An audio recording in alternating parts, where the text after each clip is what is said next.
1947 সাল একটি নতুন ভোরের সূচনা। সে বছর এক পুত্র সন্তানের জন্ম হয়, যার পিতা ছিলেন তাঁর সময়ের অন্যতম প্রখ্যাত ইসলামী চিন্তাবিদ ও আলেম, আর মাতা ছিলেন মহান সুফি সাধক ও ইসলামী পণ্ডিত শেখ ইয়াকুব বদরপুরি রহমতুল্লাহি আলাইহির কন্যা। সময়ের সঙ্গে সঙ্গে সেই ছোট্ট ছেলেটি বড় হতে থাকে।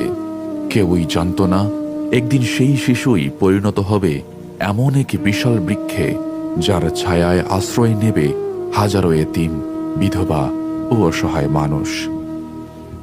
একদিন তিনি যখন প্রথম শ্রেণীর ছাত্র, স্কুল থেকে ফেরার পথে একটি জীর্ণ শীর্ণ বাড়ি চোখে পড়ে।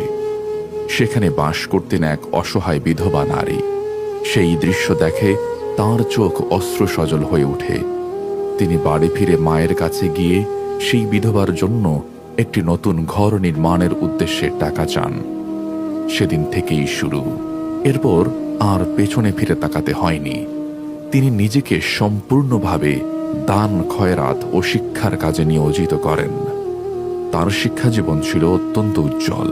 তিনি সর্বোচ্চ ফলাফল ও গুরুত্বপূর্ণ ডিগ্রি অর্জন করেন।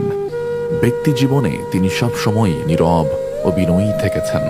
শুরুতেই তাঁর প্রিয় পিতা হযরত আল্লামা আব্দুল লতিফ চৌধুরী ফুলতলী রহমতুল্লাহি আলাইহি নিঃশর্তভাবে তাঁর কাজের পৃষ্ঠপোষকতা করেন।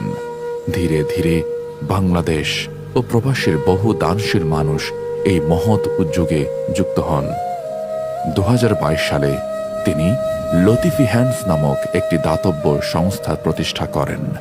এই সংস্থার আওতায় গৃহ নির্মাণ, এতিম ও বিধবা সহায়তা সহ বহু মানব কল্যাণমূলক প্রকল্প পরিচালিত হচ্ছে। তাঁর সারা জীবনের কর্মযজ্ঞে তিনি হাজার হাজার এতিম ও বিধবার জন্য আশ্রয়স্থল নির্মাণ করেছেন। লতিফি হ্যান্ডস 3 ধরনের ঘর নির্মাণ করে থাকে: টিন শেড ঘর, অর্ধদেয়াল ঘর এবং পূর্ণ দেয়াল ঘর। পানি প্রকল্পের আওতায় টিউবওয়েল, অজুখানা ও কূপ স্থাপন করা হয়, যা বিভিন্ন অঞ্চলের হাজারো মানুষের জন্য নিরাপদ ও বিশুদ্ধ পানির উৎস নিশ্চিত করে। অন্ধ ও প্রতিবন্ধী প্রকল্প।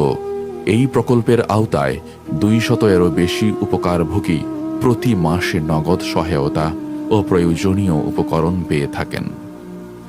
এতিম প্রকল্প। এটি অন্যতম প্রধান প্রকল্প, যার মাধ্যমে হাজারো অসহায় এতিম শিশু স্বাভাবিক জীবনযাপনের সুযোগ পায়, যে জীবন তারা পেত যদি তাদের পিতা জীবিত থাকতেন।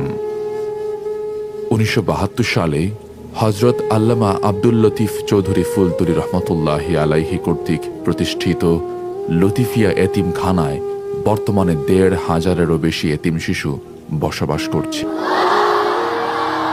কুরবানি প্রকল্প। প্রতি বছর ঈদুল আজহার সময় ফুলতলী সহ বাংলাদেশের বিভিন্ন অঞ্চলে হাজারো দরিদ্র মানুষকে মানসম্মত কুরবানির গোশত বিতরণ করা হয়। অনেকেই বলেন বছরের এই এক সময়ই তারা গোশত খাওয়ার সুযোগ পান। রমজান প্রকল্প। রমজান মাস জুড়ে 1200-এরও বেশি মানুষকে ইফতার ও সাহরির ব্যবস্থা করে দেয়া হয়। জীবিকায়ন প্রকল্প। এই প্রকল্পের মাধ্যমে দরিদ্র পরিবারগুলোকে ছোট দোকান, রিক্সা ও বিভিন্ন উপকরণ প্রদান করে স্বাবলম্বী হওয়ার সুযোগ করে দেওয়া হয়। অবকাঠামো প্রকল্প। এই প্রকল্পের আওতায় মসজিদ, সেতু ও মাদ্রাসা নির্মাণ করা হয়। বিধবা প্রকল্প। কারো মৃত্যু হলে তার স্ত্রী, সন্তান ও পরিবার নানা সংকটে পড়ে। এই সংকটময় সময়ে লতিফি হ্যান্ডস তাদের পাশে দাঁড়ায়। এটি সংস্থার অন্যতম প্রধান প্রকল্প। চিকিৎসা প্রকল্প। খতনা ক্যাম্প, চক্ষু চিকিৎসা ক্যাম্প এবং সাপ্তাহিক মেডিকেল ক্যাম্প দেশের বিভিন্ন অঞ্চলে নিয়মিত পরিচালিত হয়, যার মাধ্যমে গ্রামীণ জনগোষ্ঠী ব্যাপকভাবে উপকৃত হয়। শীতকালীন প্রকল্প। শীতের তীব্র ঠান্ডায় খোলা ঝুপড়ি ও ভাঙা ঘরে রাত কাটানো অসহায় মানুষের কষ্ট লাঘবে লতিফি হ্যান্ডস তাদের দরজায় কড়া নাড়ে। কম্বল, সোয়েটার ও শীত বস্ত্র দিয়ে তাদের উষ্ণতা ও সান্ত্বনা দেয়। উপহার প্রকল্প। বিভিন্ন উপলক্ষে এতিম, বিধবা, শিশু ও বয়স্কদের উপহার সামগ্রী প্রদান করা হয়, যা তাদের মুখে আবারও হাসি ফোটায় এবং কিছু সময়ের জন্য দুঃখ ভুলিয়ে দেয়। জরুরি সহায়তা প্রকল্প। বাংলাদেশ নদীমাতৃক দেশ। বছরের এক সময় নদী জীবিকার উৎস হলেও বর্ষায় তা ভয়ঙ্কর রূপ নেয়। ঘরবাড়ি, ফসল ও পশু সম্পদ ভাসিয়ে নিয়ে যায়।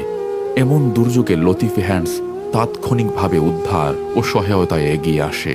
এছাড়া প্রতি বছর বৈদ্যুতিক শর্ট সার্কিট সহ নানা কারণে শত শত ঘর পুড়ে যায়। এসব জরুরি অবস্থায়ও সংস্থাটি দ্রুত ব্যবস্থা গ্রহণ করে। এইসব দাতব্য কার্যক্রম পরিচালিত হয় সেই মহান ব্যক্তির দিক নির্দেশনায়, যিনি একদিন তার মায়ের কাছে কান্না ভেজা চোখে এক বিধবার জন্য ঘর চেয়েছিলেন, যার পিতা কোনো প্রশ্ন ছাড়াই তাকে সমর্থন দিয়েছিলেন, আর মা বাবা নীরব রাতের প্রহরে তার জন্য দোয়া করতেন। যদিও তিনি নিজেকে আড়ালেই রাখতে পছন্দ করেন, তবুও তার উদারতা ও নিষ্ঠার প্রভাব আজ সারা বিশ্বে অনুভূত হয়। তিনি আর কেউ নন, তিনি আমাদের প্রিয় মুর্শিদ হযরত আল্লামা ইমাদ উদ্দিন চৌধুরী ফুলতলী।